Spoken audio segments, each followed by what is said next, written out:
የኢትዮጵያውያን ሙስሊሞች በተክላላ ታሪክን መማር ማንበብ ማወቅ ወሳኝነት አለው።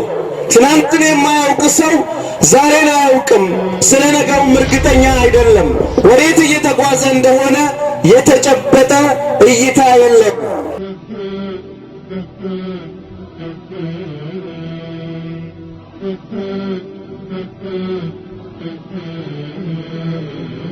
السلام عليكم ورحمة الله وبركاته የተወደዳችሁና የተከበራችሁ አድማጭ ተመልካቾች እንደምን ውላችኋል እንደምን አምሽታችኋል ይህ ከታሪክ ገጾቻችን የሚለው ልዩ ፕሮግራማችን ልዩ መሰናዷችን ነው ከታሪክ ገጾቻችን በሚለው በዚህ ፕሮግራማችን ላይ ያለፉ ታሪኮችን እያነሳን ከዛሬ ጋር በተወሰነ መልኩ ያነጻጸርን በታሪክ ራሳችንን የምንፈትሽበት እንዲሁም ከአሁን ጋራም ያነጻጸርን ከታሪክ አስተምህሮት የምንወስድበት ልዩ ፕሮግራማችን ልዩ መሰናዷችን ነው ታስታውሱ ከሆነ ልክ የዛሬ ሳምንት ነበር ክፍል 1 ኢትዮጵያውያን ሙስሊሞች በ1966 ያደረጉትን የትግል እንቅስቃሴ በማስመልከት ልዩ መሰናዶ ልዩ ዝግጅት ያቀረብንላችሁ በ1966 ኢትዮጵያውያን ሙስሊሞች ያነሷቸውን 13 ጥያቄዎች አስመልክቶ ያደረጉትን ትግል 13ቱ ጥያቄዎች ምን ናቸው በሚሉት ጉዳዮች ላይ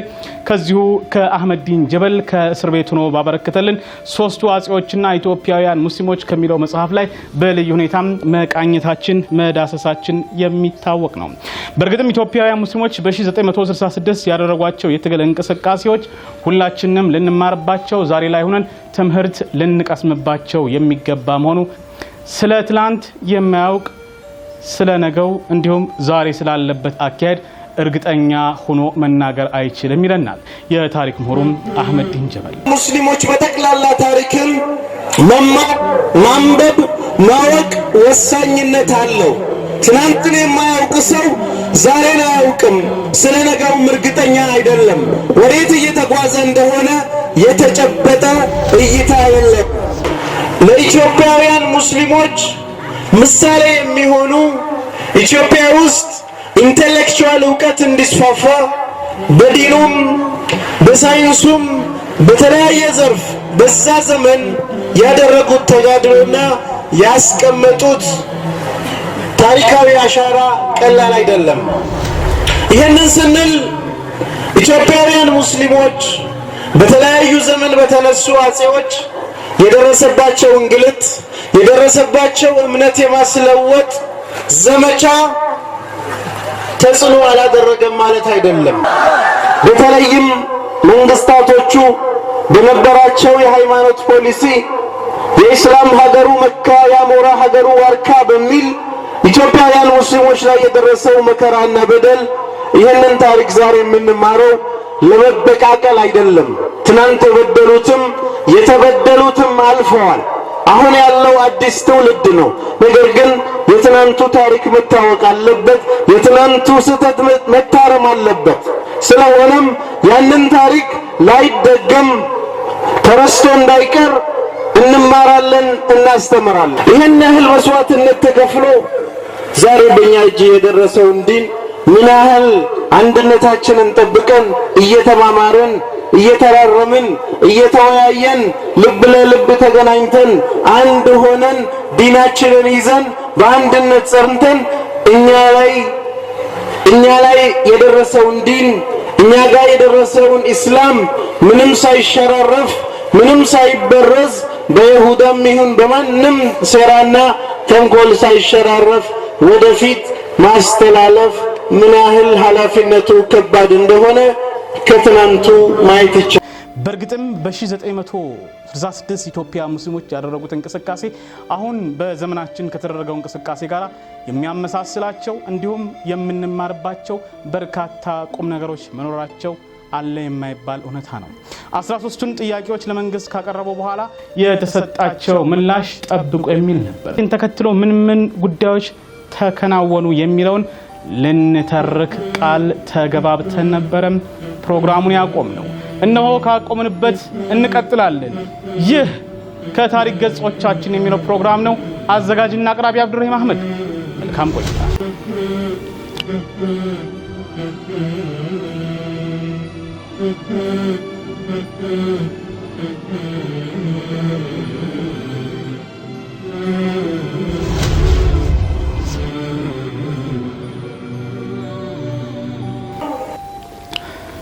13ቱን ጥያቄዎቹን ለመንግስት ካቀረቡ በኋላ ምላሹን ለሙስሊሙ ማህበረሰብ ለማሳወቅ በአባደር ኢንስቲትዩት ትምህርት ቤት ስብሰባም ተጠርቷል። በአንድ የመማሪያ ክፍል ውስጥ ከ50 ያልበለጡ ሙስሊም ግለሰቦች ተቀምጠዋል። ከጠቅላይ ሚኒስትር ጽህፈት ቤት የተሰጠውን ምላሽ ተወካዮቹም አብራሩ። ተወካዮቹ ሐጂ መሐመድ ሳኒ ሀቢብ፣ ዶክተር አህመድ ቀሎ፣ አህመድ ሰይድ አሊ፣ ጣሃ አብዱልዋሲዕ መዲዳ፣ አብዱ አደም ወዘተ ሪፖርት ሲያቀርቡ ሁሉም በጽሞና ያዳምጣል። የምላሹ ድምዳሜ ጉዳያችሁ ይታያል ጠብቁ የሚል ነበር። በእርግጥም የሚያስገርምና የሚያስደንቅ ነው። ልክ የህዝበ ሙስሊሙ መፍትሄ አፈላላጊ ኮሚቴዎች በአወሊያ ግቢ ሪፖርት ከተለያዩ የመንግስት ባለስልጣናት ጋር ውይይት አድርገው እንዲሁም የተለያዩ ደብዳቤዎችን አስገብተው ለህዝብ ሪፖርት ሲያቀርቡ የነበረውን በአይነ ህሊናችሁም አስታውሱ። በተለያየ ጊዜ ከተለያዩ የመንግስት ባለስልጣናት ጋር ውይይት አድርገዋል። ከዶክተር ሽፈራው ከነ አቶ ጁነዲን ሳዶ ከሌሎችም ጋራም የተለያዩ ውይይቶችን አድርገዋል። ለኢህአዴግ ጽህፈት ቤት የተለያዩ የሙስሊሙን ጥያቄ የሚያመለክቱ ደብዳቤዎችን አስገብተዋል። እስኪ የኢትዮጵያ ሙስሊሞች የዘመኑን ትግል በሌላ ፕሮግራም በልዩ የምንቃኘው ቢሆንም እስኪ ለማስታወሻነት ይሆን ዘንድ ተከታዩን አብረን እንከታተል። አሁንም እናንተን ሊያረጋጋ የሚችል ነገር ኮሚቴው የህዝብ እውቅና ተሰጥቶት ህዝብ ውክልና ሰጥቶት የሚንቀሳቀስ አካል ለመሆኑ ያ ድምጽ ዛሬም በተሻለ መልኩ ለመንግስት የሚቀርብበት ተጨባጭ ከዚህ ባለፈ ሂደት ነገሮቹ በትክክለኛው መንገድ እየተጓዙ ሲሄዱ ትናንትና አሱር ድረስ በተባሉት 3 መስሪያ ቤቶች ከጨረስን በኋላ የሀገር ሽማግሌዎች ተወክለው ኮሚቴው ስብሰባ ባለበት ቦታ ላይ መተው ኮሚቴውን አገሪቱ ላይ ያሉ 2 ትልልቅ ሚኒስተሮች ሊያናግሩ ስለሚፈልጉ ወደዛ እንድትመጡ ተብለን ተጠራን። ከኮሚቴው ውስጥ 10 ሰዎችን መርጠን ወይም ተወክለን አቶ ጁነዲን ሳዶ ቢሮ ሄድን። እዛም ላይ ሌላው የፌደራል ጉዳዮች ሚኒስተር የሆኑት ዶክተር ሽፈራው ባንድ ላይ ያገኘ የሚደንቅ ድንቅ ተመሳስሎች ነበር። ታሪክ ራሱን ይደግማል ያስብላል። መልካም እንግዲህ መልስ የሚሉትን አቀረቡ የተሰጣቸውን። ከዚያ በኋላስ በስፍራው ከተገኙት መካከል ወጣቶቹ እጅግ አበሳጫቸው። ይበልጥ ደግሞ የአንዳንድ ተወካዮች ብንጠብቅ ይሻላል የሚለው አስተያየት አናደዳቸው። አዘኑ፣ ቁጭት ገባቸው። አንዳንዶች አይሆንም የሆነ ነገር መደረግ አለበት ሲሉ በምሬት ተናገሩ። በጠቅላይ ሚኒስትሩ ፋታ ስጡኝ ጠብቁኝ ምላሽ ልንቀር ነው በማለት አሳሰቡ። ችግራችሁ ይታይላችኋል ጊዜ ስጡኝ መባሉ በራሱ አዎንታዊ ምላሽ ነውና እንጠብቅ ሲሉ አስተያየታቸውን ሰነዘሩ። በዚህ ሁኔታ ላይ ሳሉ የ30 ዓመቱ ወጣት አህመድ ቀሎ ዛሬ ዶክተር ናቸው እጅ አወጡ። እንዲናገሩ እድል ተሰጣቸው። እንዲህም ሲሉም ሐሳባቸውን ገለጹ። እንዲህም አይሆንም፣ ማንም ገዢ የሆነ ሰው ይህንኑ ነው የሚለው። የሙስሊሞችን ጉዳይ ቀላል አድርገን ጊዜ ስጡኝ ስላለ ጊዜ አንሰጠውም። እስካሁን ሲጨቁነን የቆየ መንግስት አሁን አንድ ደብዳቤ ስለጻፍንለት ብቻ ለውጥ ይመጣል ብለን መጠበቅ የለብንም። ወደሚቀጥለው እርምጃ መሄድ አለብን አሉ። ሞራላቸው ተነክቶ የነበሩት ወጣቶች ከምሁራኑ ዶክተር አህመድ ቀሎ ስለደገፋቸው ደስ አላቸው። ክፍሏን በጭብጨባ ሞቋት። ከዚያ በኋላ እንጠብቅ በሚሉትና ወደሚቀጥለው እርምጃ እንሄድ በሚሉት መካከል ጠንካራ ክርክር ተደረገ። ሆኖም ስብሰባው ያለ ስምምነት ተቋጨ። በማግስቱ በምሽት በዚያው ስፍራ ላይ ያስታርቁን በማለት እነፊት አውራሪ አመዴ ለማና ሌሎች ተጨማሪ ግለሰቦችን እንጠብቅ በሚሉት ወገን ጥሪ ተደርጎላቸው በስፍራው ተገኙ። እንጠብቅ በሚሉት እንዲሁም ደግሞ መጠበቅ የለብንም ወደ ቀጣይ ጉዞ መሄድ አለብን በሚሉት መካከል ሁለቱም ወገኖች ሐሳባቸውን አቀረቡ። ክርክሩ ጦፈ። ሸምጋዮቹም የሁለቱንም ወገኖች ሐሳብ አደመጡ። ፊት አውራሪ አህመድ የለማ የወጣቶቹን ሐሳብ ደግፈው ፈራ እያሉ አብዮት አይካሄድም መጠበቅ የለብንም ሲሉ ተናገሩ። ወጣቶቹ በጭብጨባ ተቀበሏቸው። ልክ ከምሽቱ 5 ሰዓት ገደማ ላይ ጊዜ ይሰጠው እንጠብቅ የሚለው ሐሳብ ውድቅ ሆነ። የሚገርምና የሚደንቅ ነው። በእርግጥም በህዝበ ሙስሊሙ መፍትሄ አፈላላጊ ኮሚቴዎችም እንደዚህ ያሉ የሐሳብ ልውውጦች ለሰዓታት በምሽት እያመሹ በሙስሊሙ ጉዳይ ላይ ይመክሩ ነበር። የዘመናችን እንቁ የህዝበ ሙስሊሙ መፍትሄ አፈላላጊ ኮሚቴዎችም በአሜሪካን ሀገር ተምሮ የመጣው አህመድ ቀሎ በዚያ በተማሪዎች እንቅስቃሴ ውስጥ ያገኘውን ልምድ ተጠቅሞ በቀዳማዊ ኃይለ ሥላሴ ዩኒቨርሲቲ የተማሪዎች እንቅስቃሴ ላይ በራሪ ወረቀት በመበተን ይሳተፍ የነበረው በሙስሊሙ እንቅስቃሴ የመሪነቱን ስፍራ ያዘ። በሙስሊሙ እንቅስቃሴ ውስጥ ከዛ በፊት ጉልህ ሚና ባይኖረውም ከተቀመጠበት በመነሳት ካሁን በኋላም እዚህ አባድር ኢንስቲትዩት የተዘጋ ቤት ውስጥ ሳይሆን የምንሰበሰበው በግልጽ መስጂድ ውስጥ መሆን አለበት፣ ነገ በአንዋር መስጂድ ስብሰባም ጠርተናል ሲል ተናገረ። በማግስቱ ጠዋት ከ500 እስከ 1000 ሙስሊሞች በአንዋር ቅጥር ግቢ ተገኙ። ከሐጅ መሐመድ ሳኒ ሀቢብ ቢሮ ፊት ለፊት ሙስሊሙ ሊያደምጥ ታደመ። የእስከዛሬው ሂደት ተብራራ። ሙስሊሙ በተክቢራ ግቢውን አቀለጠው። ለቀጣዩ ትግል 50 ተወካዮች መረጡ። ተወካዮቹም በተራቸው አመራራቸውን መረጡ። የዩኒቨርሲቲ ሙስሊም ተማሪዎችን፣ ምሁራንን፣ መሻይኾችን፣ ነጋዴዎችንና ሌሎች ግለሰቦችን ያቀፈው ኮሚቴ ስራውን ጀመረ። የኮሚቴውን ውክልና እንዴት መስፋት እንደሚችል መምከር ያዙ። እንቅስቃሴያቸውን ህዝባዊ መሰረት ማስያዝ እንዳለባቸው ወሰኑ። በሐጅ መሐመድ ሳኒ ሀቢብ ቢሮ እየተገናኙ ውይይታቸውን ቀጠሉ። የሚገርምና የሚደንቅ ነው። የህዝበ ሙስሊሙ መፍትሄ አፈላላጊ ኮሚቴዎችን በአወሊያ በተመረጡበት ጊዜ በመጀመሪያ ህዝቡ በዳዕዋ ስራ ላይ የሚያውቃቸውን የህዝበ ሙስሊሙ መፍትሄ አፈላላጊ ኮሚቴዎች አድርጎ መረጠ። በቀጣይ ጊዜ በሚደረጉ ስብሰባዎች ላይ ከሁሉም የማህበረሰብ ክፍሎች ተወካዮች መካተት አለባቸው በሚል ልዩ ልዩ ስብሰባዎችን በማድረግ ከነጋዴውም ከምሁራኑም መጨመሩ የሚታወስ ነው። የሚገርመው በኡስታዝ አቡበክር አህመድ ቢሮም የተለያዩ ስብሰባዎችን ያደርጉ ነበር። እስኪ ለትውስታ ይረዳን ዘንድ የኮሚቴው አመራረጥ ህዝባዊ ለማድረግ የተሄደባቸውን ሂደቶች የህግ ምሁሩም ኡስታዝ ካሚል ሸምሱ ይገልጻል። የብዙ ህዝብ የኢትዮጵያ ሙስሊሞች ህዝብ ጥያቄ መሆኑን በአደባባይ የሚታወቅ ነገር ነው። ነገር ግን ወደ ህግ አግባብ ወርደን ስንፈትሸው ውክልናው ምናልባት የአንድ አካባቢ ሰዎች ብቻ ሆኖ አግኝተነዋል። ለዚህ ታዲያ አግባብ መልስ መሰጠት አለበት ለነዚህ ለሶስቱም ጥያቄ። አንደኛውን ጥያቄን በሚመለከት ሁላችንም ሀያዎቻችን ተሰባስበን በተለያየ ምክንያት 20 መሙላት ባንችልም ምክንያቱም ህዝብ የመረጣቸው አንዳንድ ግለሰቦች በተለያየ አይነት ሁኔታ በዛ ስብስብ ላይ መጥቶ መቀጠል ባለመቻላቸው ዓሊሞችን መጨመር አለብን፣ የሀገር ሽማግሌዎችን ማካተት አለብን፣ ምሁሮችን መጨመር አለብን ብለን ስንል ትልቅ የቤት ስራ ተከፋፍለን የተለያዩ ሰዎችን አነጋግረን እነሆ ዛሬ እንድታጸድቁልን ስማቸውን ቀጥዬ ማነባቸው ሰዎችን ይዘን ከዳዒዎቻችን ቀላቅለን ዳግም ይዘን መተናል። ሁለተኛውን ጥያቄ ለመመለስ ፒቲሽኑ ወይም የተሰባሰበው ፍርሚያ ስርዓት ያለው ፍርሚያ እንዲሆን ሶስት ነገርን ያካተተ እንዲሆን አድርገናል። ዳግም የምትፈርሙት ፍርማ አንደኛ ጥያቄዎቻችን በአጭሩ ምንድናቸው? እያንዳንዱ ሰው በሚፈርምበት ጊዜ የሚፈርምበትን አጀንዳ በግልጽ አውቆ እንዲፈርምበት ጥያቄዎቹ 1 2 3 ተብሎ እዚህ ላይ በግልጽ ተቀምጠዋል። ሁለተኛው እምንወክላቸው ሰዎች ማን ነው? ስማቸው ከነ አባታቸውና ከነ ማዕረጋቸው ጭምር እዚህ ዛሬ በምትፈርሙት ፔቲሽን ላይ ተቀምጠዋል።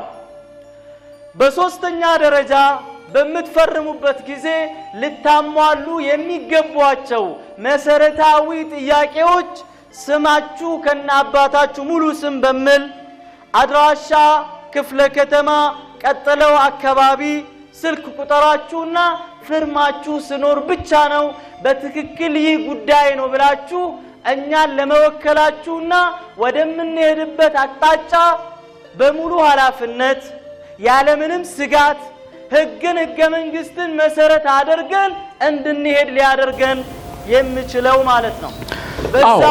በእርግጥም የሚገርምና የሚደንቅ ነበር። የህዝበ ሙስሊም መፍትሄ አፈላላጊ ኮሚቴዎችን ህዝባዊ የማድረግ እንቅስቃሴው ቀጥሎ ከያገሩ ከሀገር ቤት እስከ ዲያስፖራ ያለ እጅግ በጣም በርካቶች ለህዝበ ሙስሊም መፍትሄ አፈላላጊ ኮሚቴዎች በፊርማቸው ውክልናቸውን ሰጡ። ወደ 1966 እንመለስ። ከዚያም ውይይቱ ቀጥሎ መንግስት ባይፈቅድም ሰልፍ መወጣት አለበት የሚል ሐሳብ ተነሳ። ልታስጨርሱን ነው ሲሉ የተደመጡም ነበሩ። ልክ በዘመናችን ሰልፍ ሊደረግ ነው፣ ሙስሊሙን ልታስጨፈጭፉ ነው እንደሚሉ አንዳንድ ግለሰቦች ማለት ነው። በእርግጥም የታሪክ ግጥምጥሞሽና ምስልስሎች የሚገርም ነው። እንዴት ሙስሊሙን ማስወጣት ይቻላል? ከባድ እኮ ነው ወዘተ የሚሉ ሐሳቦችም ተንሸራሸሩ። ስጋት ለገባቸው ወገኖች ዶክተር አህመድ ቀሎ 100,000 ሰው አስወጣለሁ ሲሉ ገለጹ። የማይሆን ነው ከማለት በመነጨ ስሜት 100 ሰውም ከወጣ ትልቅ ነገር ነው ያሉም ነበሩ። ውይይቱ ጦፈ። ሰልፍ ይወጣ የሚለው ሐሳብ ረታ። ውይይቱም እንዴት ሰልፍ እናካሂድ ወደሚለው ተሸጋገረ። ግና እንዴት ያን ያህል ህዝብ ማሰባሰብ ይቻላል የሚለው ጥያቄ እጅግ በጣም ፈታኝ ሆነ። የኮሚቴው አባላት፣ ምሁራኑ፣ ዑለማው፣ ነጋዴው፣ የመስጂድ ኮሚቴው ሁሉም ያስባል። የመፍትሄው ሐሳብ ግን ጠብ አላለም። ብዙ ሙስሊሞችን በዚህ ሰልፍ ላይ እንዲገኙ ለማድረግ ማለት ነው። ግና ባልተጠበቀ ሁኔታ መላ ጠፍቶት የነበረውን ኮሚቴ ከጭንቀት የሚገላግል አንድ ግሩም ሐሳብ ቀረበ። ሐሳቡ የቀረበው ከምሁራኑ ወይም ደግሞ ከዓሊሞቹ አልነበረም፣ ከአንድ ተራ የቀን ሰራተኛ ምስኪን ሙስሊም እንጂ። ግለሰቡም እንደዚህ አለ። አዲስ አበባ ውስጥ ያሉትን የእስላም እድሮች ዝርዝር ተዘዋዝሮን እንለይ፣ ከዚያም የእድሩን ሊቀመናብርት ስብሰባ ጠርተን እናወያያቸው፣ እነርሱም ህዝቡን ሁላ ሊጠሩልን ይችላል ሲሉ ሐሳቡን ገለጸ። ሁሉም የኮሚቴው አባላት በሐሳቡ ተስማሙ። ወዲያውኑ ስብሰባውን አቋርጠው የሙስሊሞችን እድር ለመመዝገብ ከያቅጣጫው ተበተኑ። እዚህ ጋር አንድ ወሳኝ ቁም ነገር ማንሳት ፈልጋለሁ። ልብ በሉ። በዚህ ስብሰባ ላይ የተሳተፉት ዓሊሞችም ምሁራንም ነበሩ።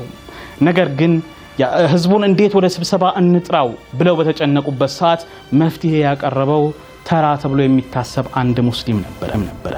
አያችሁ፣ ሁልጊዜም ቢሆን የተሻለ ሐሳብ ወይም በሹራ ላይ ሐሳብ ሲቀርብ የተሻለ ያስባል፣ የተማረ ነው፣ ዓሊም ነው ከምንለው ይልቅ አንዳንዴ ተራ የምንላቸውም ሰዎች ሐሳባቸውን ሊያቀርቡ እንደሚችሉ ነው እዚህ ጋር ግንዛቤ የምንወስደው። ሌላው በሙስሊሞች ከሷሃቦችም ጊዜ ጀምረን እንደምናየው የተለያዩ ሐሳቦችን ተራ ሊባሉ የሚችሉ ሷሃቦችም ሐሳብ የሚሰጡበት ሐሳባቸውም የሚከበርበት የተሻለ ሆኖ ሲቀርብ እንደዚሁ በልዩ ትኩረት ተሰጥቶ የሚደረግበት ጊዜም ነበር። ለምሳሌ እነ ሰልማኑል ፋሪስን ብናይ፣ እንደዚሁም ደግሞ በተለያዩ የጦር ጊዜያቶች ጊዜ የጦርነት ስትራቴጂ ሐሳብ ንድፈ ሐሳብን በማውጣት የተለያዩ ሷሃቦች የነበራቸው ሚና እጅግ የሚደንቅና የሚገርም ነው። ረሱል ሰለላሁ ዐለይሂ ወሰለም ለምሳሌ በጦርነት በሚያዘጋጁበት ጊዜ ከተለያዩ ሐሳቦች ከተለያዩ ሷሃቦች ሐሳብ ይመጣ ነበር። ነገም ከነገ ወዲያ ከምንም ነገር በላይ ለእስልምና ቦታ እንስጥ። ወላሂ አንድ ቦታ የሰጠ ሰው አላህ ደረጃውን ከፍ ያደርግለታል። ብዙ ጊዜ እናገረዋለሁ። ተሚም ዳሪን ታውቃላችሁ አይደል? ተሚም ዳሪ የተባሉ ሱሐባ የነብዩ መስጊድ ጨለማ ሆኖ አይተው አይደል ለመብራት ያደረጉት? የነብዩ መስጊድ በይነል መግሪብ ወልኢሻ ሲጨልም ተመልክተው ያ አላህ ሁሉ ጊዜ ነብዩ በጨለማ ተቀምጠው እንዴት ይሆናል? ዛሬ እንኳን መብራት ላብራላቸው ብለው ጧፍ ነው ገዝተው የመጡት። ባለቻቸው ብር ጧፍ ገዝተው መጡ። መስጊድ ላይ ጧፉን አበሩ። ነብዩ ተመለከቱት። ሳይውት ተደሰቱ። ለመጀመሪያ ጊዜ መስጊድ በርቶ አዩ።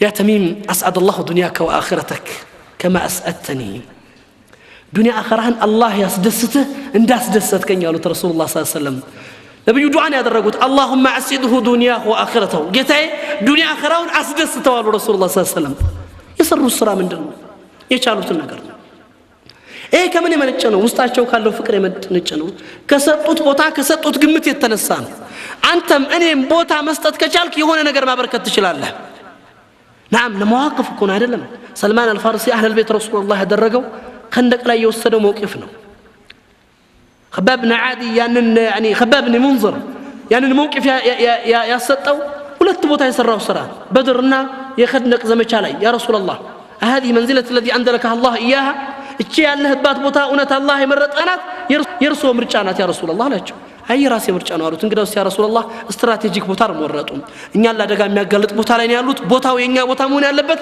እዛ ነው አላቸው በዚች ፍክራው የሙስሊሞችን ህይወት መታደግ የቻለ ሱሐባ ነበር ታሪክ ላይ የሚታወቅበት ታሪክ ላይ የሚመሰከርለት ታሪክ ላይ ቦታ የሚሰጥለት መዋቅፍ ሐዲ በቃ እኛ ይሄንን ነገር ማድረግ አለብን ብለው አምነዋል ሰርተዋል ለምን ዲናቸው ጋር ካላቸው መልካም ትስስርና ግንኙነት ለዲናችን ይሁን ነገር መስራት አለብን ብለው ከማሰብ እኛ ጋር ያለው ነገር ግን በተቃራኒ እኛ ጋር ያለው ነገር ግን ባቸው ሚና እጅግ የሚደንቅና የሚገርም ነው እንደዚሁ በሚገርምና በሚደንቅ ሁኔታ የተሻለ ሐሳብ አቅርበው የጦር ስትራቴጂ ነድፈው ሙስሊሙ ማህበረሰብ ከሽንፈት ያዳኑበት ለውጤት ያበቁበት ሂደት ነበር በዚህ በ1966ቱም ሰልፉ ህዝቡ እንዴት ይጠራ በሚለው ህዝቡ እንዴት እናሰባስብ በሚለው ላይ ጭንቀት በገባቸው ሰዓት የመፍትሄ ሐሳብ ያቀረበላቸው አንድ ተራ የሚባል ምስኪን ሙስሊም ነበር ቁጥሩ ከ100 ሺህ እንደውም ከዚያ በላይ ለሚገመተው የህዝብ ቁጥር መውጣት ትልቅ ሚና ነበረው ስለዚህ በማንኛውም የሹራ ስብስብ በማንኛውም ውይይት ላይ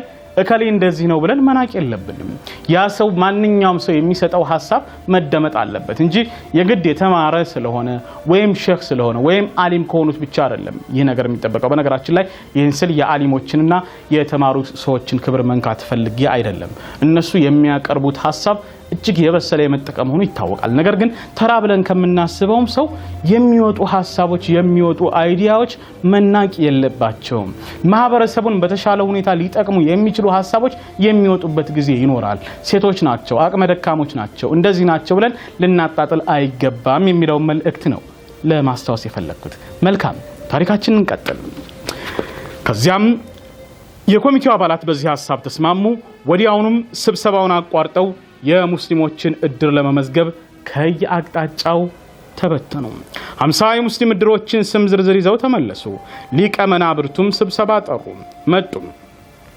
እነዚህ የተለያዩ እድሮች ሊቀ መንበሮች ተጠሩ ከዚያም መጡ ስብሰባ ጉዳዩ ተብራራላቸው ደስ የሚለው ነገር ሐሳቡን ደገፉ ህዝቡንም ለመጥራት ቃል ገቡ ከወጣቱ አካባቢ የመነጨው ሰልፍ የመውጣት ሐሳብ አጀንዳ የሁሉም ሆነ የተቃወሙት ራሳቸው ማለት ሰልፍ አይደረግ ብለው የተቃወሙት ይቅርታ ጠይቀው ከዝግጅቱ ተቀላቀሉ ሰልፉን ለመጥራትና ለንቅስቃሴው ህዝባዊ መሰረት ለማስገኘት የተለያዩ የህብረተሰብ ክፍሎችን ማማከሩም ቀጠለ ከሽማግሌዎቹ አካባቢ በፍጹም ሴቶች ሰልፍ መሳተፍ የለባቸውም የሚል ሐሳብ ቀረበ ሐሳቡ አጨቃጨቀ ወጣቶቹ ተሳክቶላቸው ያዛውንቶችን ሐሳብ አስቀለበሱ የሰልፉ አወጣጥ ስትራቴጂ ተነደፈ ህዝቡም በቀኑ እንዲገኝ የሚገልጽ የሰልፍ ጥሪ ወረቀት ተበተነ በወረቀቱ ላይ የሰፈረው የጥሪ መልእክት የሚከተለው ነበር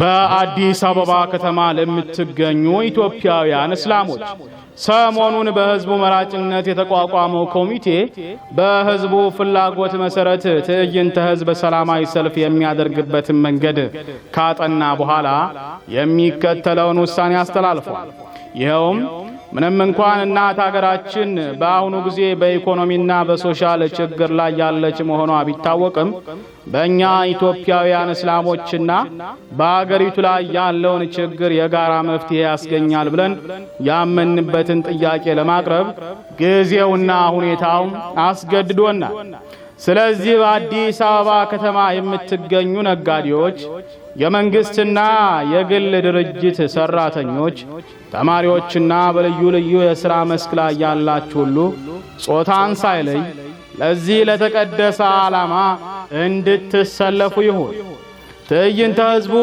ሚያዝያ 12 ቀን 1966 በቅዳሜ በ3 ሰዓት ከመስጂድ አልአንዋር ይጀምራል።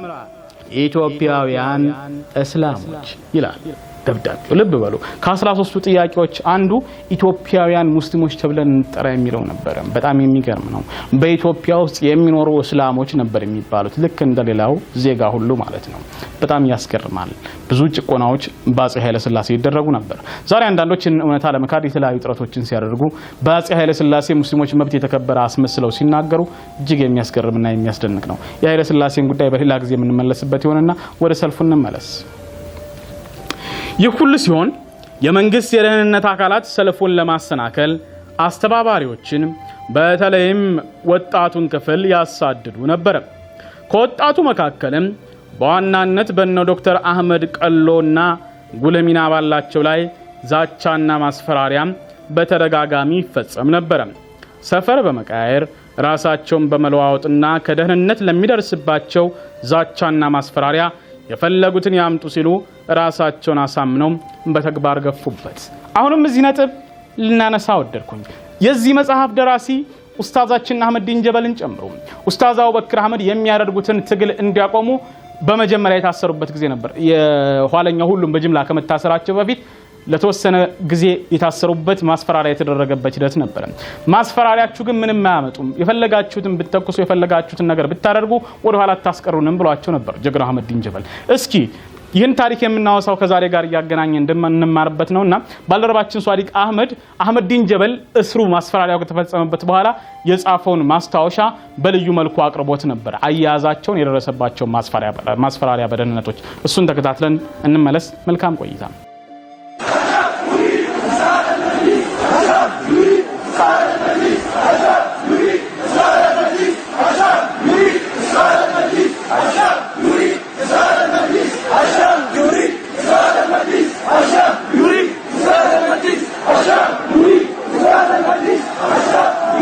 السلام عليكم ورحمة الله وبركاته. الحمد لله بسلام تفتنال. زاري طوات سنسات كسلاسام كسفر كابو بكر غارونن وده كوميتيو سبسبا سنامرام كويرا وده زنبورك سفر لندرس سنقارب منغل لاي بيكاب مكينا منغل زغاچبن زلو አራሶች ወረዱ። የመኪናውን በር ለመክፈት ተጣጣሩ። የሲቪል ልብስ የለበሱ በመሆናቸው ማናችሁ መታወቂያ አሳዩን ብንል ቆጣ ብለው መታወቂያም አሳዩን። ሁለቱ የፖሊስ መታወቂያ ይዘዋል። ከፍተን ወረድን። የአቡበክር መኪና ኮልፌ ቀራኒዮ ፖሊስ ጽፈት ቤት በር ላይ ቆመች። ፖሊሶቹ እኛን ይዘው ወደ አዲስ አበባ ፖሊስ 4 ሰዓት ላይ ደረስን። ተፈተሽን። ሞባይል፣ ላፕቶፕ፣ ብር፣ ዶክመንት፣ ቁልፍ፣ ፍላሽ ዲስክ፣ ቀበቶ፣ ማንኛውም ወረቀት ወስደውብን መዝግበው ወደ ስር አስገቡን። ለየብቻ በባዶ ክፍል 5 ሜትር በ5 ሜትር ቁመቱ 4 ሜትር ይሆናል። በዚያ ክፍል ውስጥ አስገቡን። ክፍሉ ባዶና ቀዝቃዛ ነው። በሩ ተዘጋብን።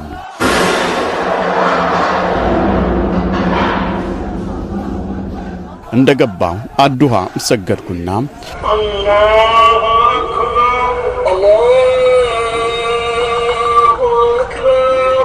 አንድ ስለ ለውጥ የምታወጋ መጽሐፍ አግኝቼ ማንበብ ጀመር።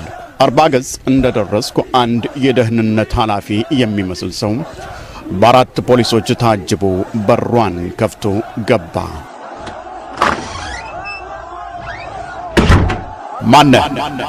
የተወለድክ እድሜ ወዘተም ጠየቀ። መጽሐፍ እያነበብኩ ነበርና ደግሞ ታነባለህ? መጽሐፉን ከየት አመጣ ሲል ጠየቀ። ከዚሁ አግኝቼ ነው ብዬ ቀጠልኩ። 7 ሰዓት ላይ ፖሊስ መጥቶ ቢሮ ይፈልጉሃል ብሎ ይዞኝ ሄደ። ፖሊሱም አስገብቶኝ ወጣ። ገብቼ ጠበቅኩ። ያ የቅድሙ ደህንነትና ሌላ ጥሪ ያለ ደህንነት አብረው መጡ። ትውልድ ከየት ነው ብለው ጠየቁ። ጅማ ከተማ ስል መለስኩ። የጅማውን ግጭት የት ሆነ ነው ያስበጠበጥከው ሲሉ ጠየቁ። በንግግራቸው ሳኩኝ። ቆጣ ብለው የበጥብጡ ጊዜ የት ነበር ብለው ጠየቁኝ። እዚሁ አዲስ አበባ የተማር የታገር ሄዳል ወዘተም በማለት ጥያቄያቸውን አከታተሉ። ከዚያም ስማ ከጸረ ሰላም ኃይሎች ጋር የምታደርገውን ሁሉንም እንቅስቃሴ መንግስት ደርሶበታል። ዝም ሲል መንግስት የፈራ እንዳይመስል ከዛሬ ነገ ትታረም ይሆናል ብለን ታግሰን ጠብቀን ነበር ሲሉ ተናገሩ። በዚህ ጊዜ ሳቁኝ፣ ተቆጡ። እኛ ስብሰባ ሊያም እንድትናገር አይደለም፣ የመጨረሻ ማስጠንቀቂያ ልንሰጥህ ነው። በየመስጊዱ በሰደቃ ሽፋን ህዝቡን የምታናሳሳውን ታቆማለህ። ህዝቡ ወክሎኛል ብለህ የምታደርገውን እንቅስቃሴ ካላቆምክ ዋጋህን ታገኛለህ አሉ። ይህን ሁሉ ሲናገሩ እግሬን አነባብሬ ነበርና ተቆጡ። እግርህን አውርድ አሉ። በዚህ ጊዜ ጣልቃ ገባሁና መረጃ ካላችሁ ፍርድ ቤቱ ሰዱና ክስ መስርቱ። ምን ታስፈራራላችሁ? እንኳን ማስፈራራት ለእምነታችን ህይወት ለመስጠት ዝግጁ ነን። ማስረጃ ካላችሁ ያሻችሁን አድርጉ አልኩኝ። ምንን ፈርተን ሞት፣ ምንን ፈርተን እስር? ሰው ዋሽቶ ይታሰራል፣ ሰው በማት ይታሰራል፣ ሰው ሰርቆ ይታሰራል። በእስልምና መታሰር እድሉ አይገኝም እንጂ ከተገኘ ሸረፍ ነው ኢኽዋን። ሞቱንም ካገኘው ኢዝ ነው፣ ክብር ነው። ግን ያን የሚታደሉት የተመረጡ ሰዎች ብቻ ናቸው። አላህ የመረጣቸው ለዚህ ኃላፊነት ያጫቸው ትልቅ ባሮች ብቻ ናቸው። ቁል ላ ዩሲበና ኢላ ማ ከተበ አላሁ ለና። አላህ ከወሰነው ውጭ የሚደርስ ነገር አለ? ለምን አልፈራም ብለው ነው መሰል ቆመው ቆጣ በማለት ላንተ ፍርድ ቤት በመውሰድ ጊዜ አናባክንም፣ ዋጋህን እንሰጣለን። አንዲት ችግር ቢፈጠር የመጀመሪያው ጥይት አንተ ላይ ነው የሚያርፈው። ትሰማ እንደሆነ ስማ፣ መስጊድ እያደራጀ ታበጣብጣለህ ሲሉ ተናገሩ። ካዋጣችሁ ቀጥሉ ስል ተናገርኩኝ። መንግስት አንተን ፈርቶ መሰለህ? አንተ ለመጅሊስ ምርጫ ምን አገባህ? እንቅስቃሴን አቁመህ እንደ ዜጋ አርፈህ የማትኖር ከሆነ የምናሳይህን እናሳይሃለን። ኮሚቴ ምናምን ትላለ። ህገ ወጥ ናችሁ። ማን መረጣችሁ? ህዝቡ መንግስትን እንጂ እናንተን መች መረጠ? ታርፍ እንደሆነ ይህ የመጨረሻ ማስጠንቀቂያ ነው በማለት ጨርሰናል አሉ። ዳግም ካዋጣችሁ ቀጥሉ አልኩ። ፖሊሶቹን ጠሩና ዕቃውን ስጡትና ይሄድ ብለው ወጡ። ዕቃዬን ተቀብዬ 7:30 ላይ ከዚያ ወጣሁ። ስወጣ አቡበክር ቀድሞኝ ወጥቶ ነበርና ከዚያም ሄደን እርሱም እንደኔ ተመሳሳይ ሁናቴ ውስጥ እንደነበረ ነገረኝ። የሁለታችንም ሂደት ተመሳሳይ ነበረ። የዋህ ሰዎች ሕጋዊንና ሕገ መንግሥታዊውን የሕዝበ ሙስሊሙን የመብት ማስከበር ሂደት በተራ ማስፈራራት ሊያቆሙ ይሻሉን? አልሐምዱሊላህ በሰላም ወጣን። አህመዲን ጀበል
ውድና የተከበራችሁ አድማጭ ተመልካቾች እየተከታተላችሁት የምትገኙት የታሪክ ገጾቻችን የሚለውን ፕሮግራም ነው።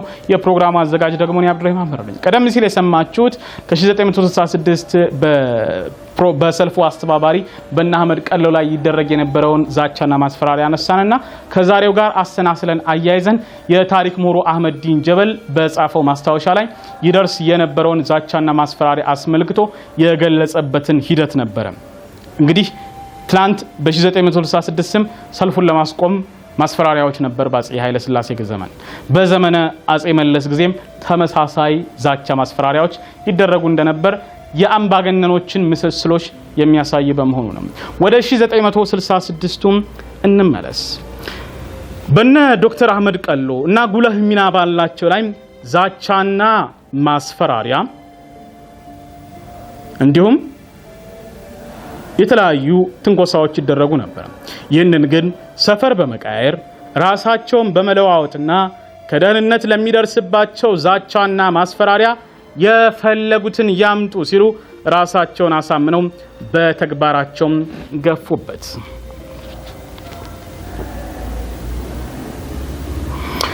ስለ ሰልፉ የሰማ ሙስሊም ሁሉ አንዳች ነገር ይነገር ይሆን እያለ አንዋር መስጂድ ማዘውተሩን ቀጠለ። ሰልፉ ፍቃድ ባይኖረውም የመጣው ይምጣ በሚል ሁሉም ተረባረበ። አቶ አብዱ አደም የተባሉ የዩኒቨርሲቲ ምሩቅ ባለሀብት ወደ ሰልፉ አቀናባሪ ዶክተር አህመድ ቀሎ በመምጣት የሰልፉን ሙሉ ወጪ ለመሸፈን እንደሚፈልጉ እንዲህ ሲሉም ገለጹ። አህመድ፣ እኔ ህዝቡ ጋር ሄደህ ገንዘብ እንድትሰበስብ አልፈልግም። አትቸገር፣ እኔ ያለው ለሰልፉ የሚያስፈልገውን የፈለከውን ያህል ገንዘብ ይኸው ባዶ ቼክ ከባንክ አውጥታችሁ ተጠቀሙበት። እኔ በምን አወጣኸው ብዬ አልጠይቅህም። እኔ ያለው የፈለጋችሁትን ገንዘብ ተጠቀሙበት። ይህ ነገር በእኔና በአንተ መሃል ይሁን። ሱብሃንአላህ፣ የሚደንቅ ነው። ዛሬም በዚህ ዘመን እንደዚህ ያሉ ቆራጦች አሉ። ሀብታም ሆነው ነገር ግን መንግስት እንዳያውቅባቸው ወይም ደግሞ ስራቸውንም ኢኽላስ እንዲኖረው ለማድረግም ሊሆን ይችላል ስማችንን አትጥቀሱ በሚል ገንዘባቸውን የሚረዱ ብዙ የሀገራችን ሀብታሞች በአገር ቤትም በውጭም አሉ። እነዚህን አላህ ሱብሓነሁ ወተዓላ ገንዘባቸውን እንዲባርክላቸው ዱዓችን ነው። ልብ በሉ፣ መንግስትን ብንሰጋም እንኳን ገንዘብ ካለን ለምሳሌ በኢንቨስትመንት የተለያዩ ስራዎች ካሉ መንግስት በዛ ላይ ጉዳት ያመጣብናል ብለን የምናስብ ከሆነ ህዝባዊ ትግሎችንና ህዝባዊ እንቅስቃሴዎችን አሁን በጠቀስነው አይነት መልኩ መርዳት እንችላለን ማለት ነው። የግድ ስማችንን ማስጠቀስ ላይ ይጠበቅብን ይችላል። ነገር ግን አንዳንዶች እንደዚህ ያሉ ትግሎችን ላለመደገፍ መንግስት እንዲያደርግብናል ብለው የሚሸሹም አሉ። መልካም፣ ወደ ታሪካችን እንመለስ። አቶ አብዱ አደም እንዳሉትም የሰልፉን ሙሉ ወጪ ሸፈኑ። ገንዘባቸውንም ለሙስሊሙ መብት መከበር ትግለው አሉ። አላህ ኸይር ጀዛቸውን ይቀበላቸው። ሰላማዊ ሰልፉ የሙስሊሙ ሰልፍ ማድረግ አይቀር የሆነ በአንድ በኩል የመንግስት የደህንነት አባላት በሌላ በኩል ደግሞ ቤተ ክህነት ሰልፉን የማክሸፍ እንቅስቃሴ ያደረጉ። ቤተ ክህነት የሙስሊሙን ሰልፍ የማክሸፍ ዓላማ እንዳላትም ለሰልፉ አስተባባሪዎች ግልጽ ሆነ። በመሆኑም ለቤተ ክህነት አባላትና ለህዝበ ክርስቲያኑ የሙስሊሙን ሰልፍ ዓላማ የሚያስረዳ ወረቀት ተበተነ። የተበተነው ወረቀት ያዘለው ሙሉ መልእክት የሚከተለው ነበረ። ለክርስቲያን ወንድሞቻችንና እህቶቻችን በእኛ በኢትዮጵያውያን እስላሞች ወንድሞቻችሁና እህቶቻችሁ ላይ እስከ ዛሬ ድረስ ሲፈጸም የኖረው ያልተስተካከለ የሃይማኖትና የአስተዳደር አመራር ምን ያህል አራርቆን እንደቆየ ሳትገነዘቡ አትቀሩም።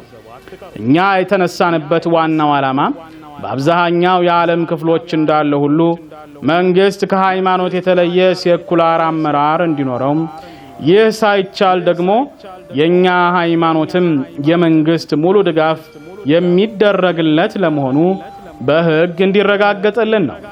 ይህ ዲሞክራቲካዊ ጥያቄያችንን ለመብት፣ ለፍትህ፣ ለአንድነትና ለእድገት ተቆርቋሪ የሆነ ሁሉ በህብረትም ሆነ በግለሰብነት በመደገፍ በሰላም በመናደርገው ትግል ተካፋይነቱን እንዲያስተባብርልን ነው።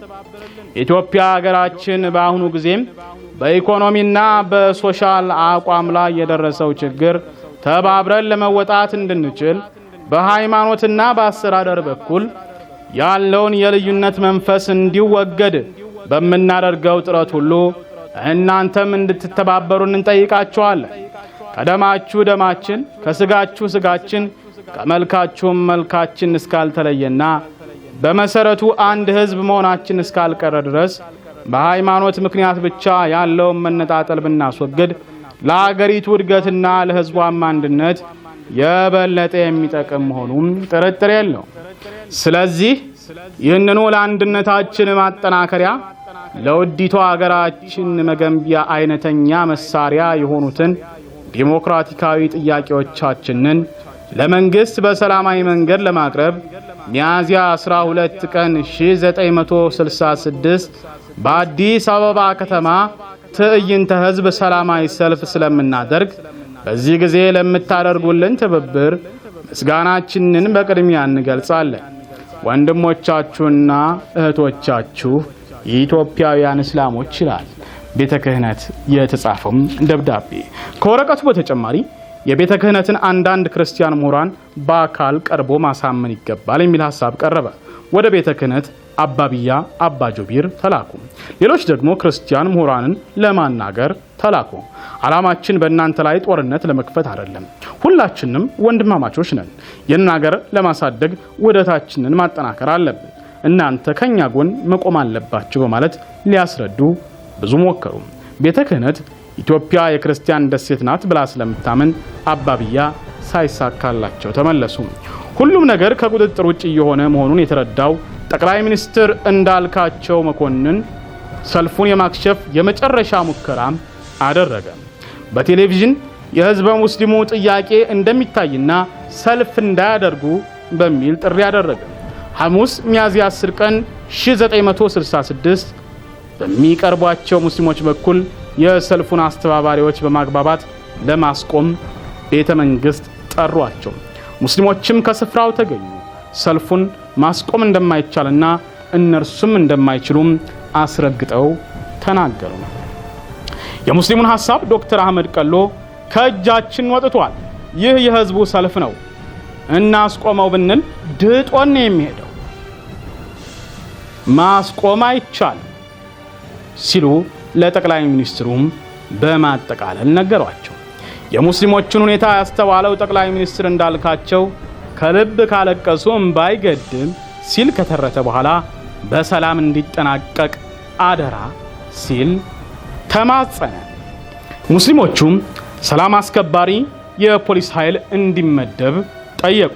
ጠቅላይ ሚኒስትሩም ተስማማ። ሰልፉ አንድ ቀን ሲቀረው አቶ መሐመድ አወል በአንዋር መስጂድ በጁማ ሶላት ላይ በመገኘት የኮሚቴውን መግለጫ፣ ለጠቅላይ ሚኒስትሩ የተጻፈውን ደብዳቤና የሰልፉን ጥሪ ወረቀት አነበቡ። በኒ ሰፈር በሚገኘው ኑር መስጂድ ተመሳሳይ ወረቀት በወጣት መሐመድ ሐሰን ተነበበ። የሰልፉ አስተባባሪዎችም ሰልፉን ሊያከሽፉብን ይችላሉ ብለው ያሰቧቸውን ሁሉ ለማለዘብ ሞከሩ። ሙስሊም ያልሆኑ የዩኒቨርሲቲ ተማሪዎችም የሙስሊሙ ሰልፍ ድምጻቸውን ለማሰማት ጥሩ አጋጣሚ ሆነላቸው። የዩኒቨርሲቲ ተማሪዎች ማለት ነው። አብዛኛው ተማሪ የቤተ ክህነትን ጥሪ በመጻረር ከሙስሊሙ ጎን ቆመ። በወቅቱ በጌታቸው በጋሻ የሚመራው የተማሪዎች እንቅስቃሴ ሙስሊም ያልሆኑትን ከሙስሊሙ ጎን እንዲቆሙ ጥሪ አደረጉ። መለስ ተክሌ፣ ለገሰ ዜናዊ፣ መለስ ዜናዊ ማለት ነው። በነገራችን ላይ ጠቅላይ ሚኒስትር መለስ ዜናዊ ኋላ ላይ የሙስሊሞች ጥላት ሊሆን በ1966 ግን ሰልፍ ካደረጉት መካከል ነው። ለገሰ መለስ ተክሌ የሚባለው ደግሞ መለስ የሱን መለስ ዜናዊ የሚለውን ስም ወሰደው ከዚህ መለስ ተክሌ ከተባለው ታጋይ ነው ማለት ነው። ለገሰ ዜናዊ፣ ባንቴ ኋላም፣ ገላሳ ዲልቦ፣ ጀዛኖ፣ መረራ ጉዲና፣ ዶክተር መረራ ጉዲና ማለት ነው። በጣም ይገርማል። እሸቱ ጮሌ የአዲስ አበባ ዩኒቨርሲቲ እንደዚሁ ምሁር የነበሩ ናቸው። ፕሮፌሰር ፍሬ መርዕድ፣ አቦማ ምትኩ፣ ጌታቸው ወጋሻው፣ ገለታ ዲልቦ፣ ሽመልስ ማዘንጊያ፣ ያዕቆብ ወልደ ማርያም፣ ዶክተር ያዕቆብ ወልደ ማርያም ማለት ናቸው ወዘተ በወቅቱ ሙስሊሙን በሐሳብ የረዱ ነበሩ። በተለይም ለገሰ ዜናዊ፣ መለስ ዜናዊ መፈክር ለሙስሊሞቹ ያፈልቁ ከነበሩት መካከል ነበሩ። መሐመድ ሐሰን፣ አብደላ፣ ሰይድ አህመድ፣ ኢዘዲን መሐመድ ያኔ በወጣቶቹ ክበብ ውስጥ የስነ ጽሑፍ ክፍል አባል ነበሩ። ሌሎች ከዩኒቨርሲቲ የመጡ ሙስሊሞች መፈክር ሲጽፉና መዝሙር ዜማ ሲለማመዱ በአንዋር መስጂድ አደሩ። የተጠበቀው ቀን ሚያዝያ 12 ቀን ዕለተ ቅዳሜ 1966 ደረሰ። 1966 የነበረው ሰልፉ ምን ይመስላል? በሰልፉ ላይ ምን ያክል የሚገመት ሙስሊም ማህበረሰብ ተገኘ የሚለውን የዛሬ ሳምንት ይጠብቁን። በእርግጥም ብዙ ቁም ነገር የምንማርበት ከታሪካችን ብዙ ቁም ነገር የምንገበይበት የ1966 የኢትዮጵያውያን ሙስሊሞች ትግል ታሪክ በታሪክ ምሁር አህመዲን ጀበል በልዩ መልኩ ቀርቦልናል። እነሆ በቀጣይ ጊዜ ቀጣዩን ክፍል የምንቃኝ ይሆናል። መልካም ጊዜ ይሁንላችሁ። ፕሮግራሙን አዘጋጅቼ ያቀረብኩላችሁ አብዱራሂም አህመድ ነበርኩኝ። ወሰላሙ አለይኩም ወራህመቱላሂ ወበረካቱ።